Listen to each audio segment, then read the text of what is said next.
இது ஒரு பழைய கேள்வி உண்டு. அத்தஹியாத்தில் இருக்கும்போது விரல் ஆட்டுவதா அப்படின்னு கேட்குறாங்க. இது சம்பந்தமாக அறிஞர்கள் மத்தியில் 2 விதமான கருத்துக்கள் இருக்கிறது. ரசூலுல்லாஹி ஸல்லல்லாஹு அலைஹி வஸல்லம் அவர்கள் தன்னுடைய விரலை அசைத்து கொண்டிருப்பார்கள். கான யுஹர்ரிகு அஸாபிஅஹு. இந்த ஹதீஸை சில அறிஞர்கள் இது ஷாத் என்று சொல்கிறார்கள். சில அறிஞர்கள் ஷாத் இல்லை, அதாவது ஷாத் என்பது ஒரு லைஃபான ஹதீஸ், லைஃபான ஹதீஸுடைய வகையை சேர்ந்தது. இன்னும் சில அறிஞர்கள் இல்லை ஷாத் அல்ல அப்படிங்கிறாங்க.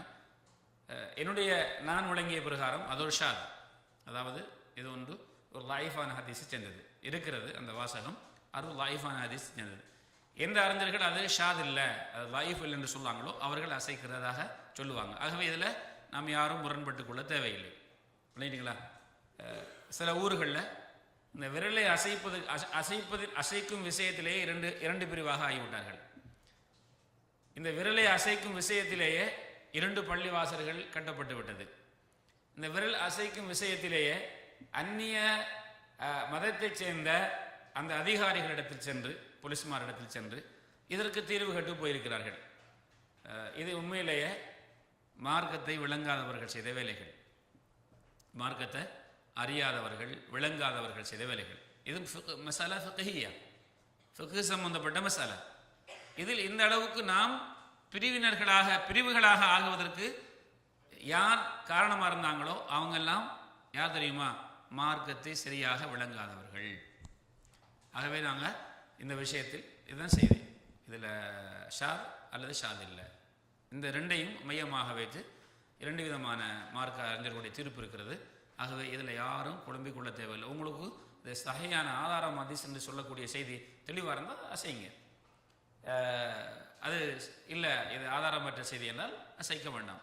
ஒரே பள்ளி வாசலில் விரலை அசைக்கக்கூடியவர்களும் விரலை அசைக்காதவர்களும் தொழலாம். அசைக்கிறவர்கள் அசைக்காதவர்களையும் அசைக்காதவர்கள் அசைக்கக்கூடியவர்களையும் குறையாக பார்ப்பது, குறை செல்வது கூடாது. அசைக்கக்கூடிய அந்த சகோதரர்களுக்கு அந்த ஹதீஸ் சஹீஹ் என்ற அந்த நிலையில் வரும்போது எப்போது அசைப்பது என்ற செய்தியை நீங்கள் விளங்கிக் கொள்ளுங்கள். ஸல்லல்லாஹு அலைஹி வஸல்லம் அவர்கள் இந்த விரலை அசைத்து துஆ செய்வார்கள் என்று அந்த ஹதீஸிலே வருகிறது.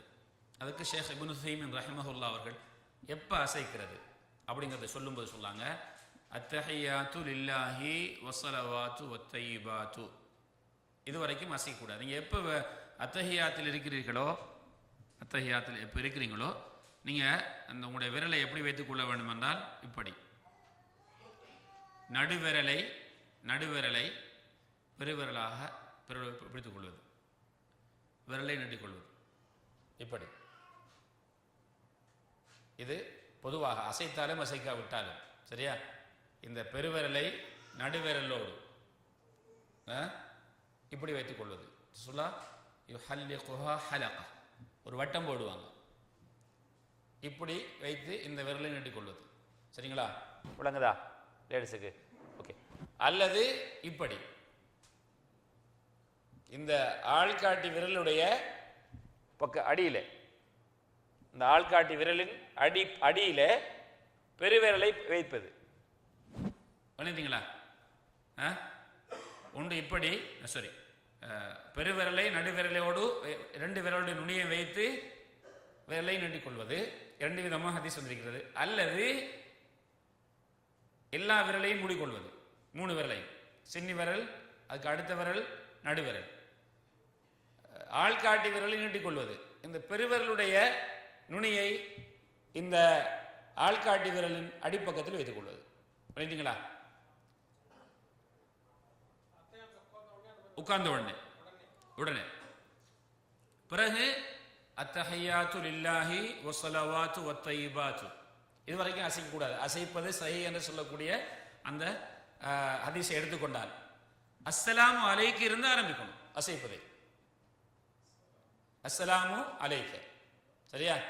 என்றால் ரசூலுல்லாஹி ஸல்லல்லாஹு அலைஹி வஸல்லம் இந்த விரலை அசைத்து துவா செய்வார்கள். அப்போ துவா எப்போ ஆரம்பிக்குது? அஸ்ஸலாமு அலைக்க இருந்து துவா ஆரம்பிக்குது. ரசூலுல்லாஹ் அவங்களுக்கு துவா செய்யணும். அஸ்ஸலாமு அலைக்க அய்யுஹன் நபியு வரஹ்மத்துல்லாஹி வபரகாத்துஹு, அஸ்ஸலாமு அலைனா வஅலா இபாதில்லாஹி ஸாலிஹீன், அஷ்ஹது அன் லா இலாஹா இல்லல்லாஹ் வ அஷ்ஹது அன்ன முஹம்மதன் அப்துஹு. அல்லாஹும்ம ஸல்லி அலா முஹம்மதின் வ அலா ஆலி முஹம்மது என்று நாம் கடைசி வரைக்கும் ஒரு அவ்வளவு துவாதான். எதற்கு இந்த விரலை அசைக்கணும் என்றால் அல்லாஹ் ஒருவன் என்பதை அது அல்லாஹ் ஒருவன், அவன் நினைக்கிறான் உயரத்தில் இருக்கிறான். நினைட்டீங்களா? அப்ப இப்படி வைத்தும் அசைக்கலாம், இப்படி வைத்தும் அசைக்கலாம். சரியா? இதுல ஒரு ஆளை அழைப்பது போன்றுங்கிற வழக்கம் சொன்னாங்க. அது ஒரு ஆளை அழைப்பது போன்று வரல.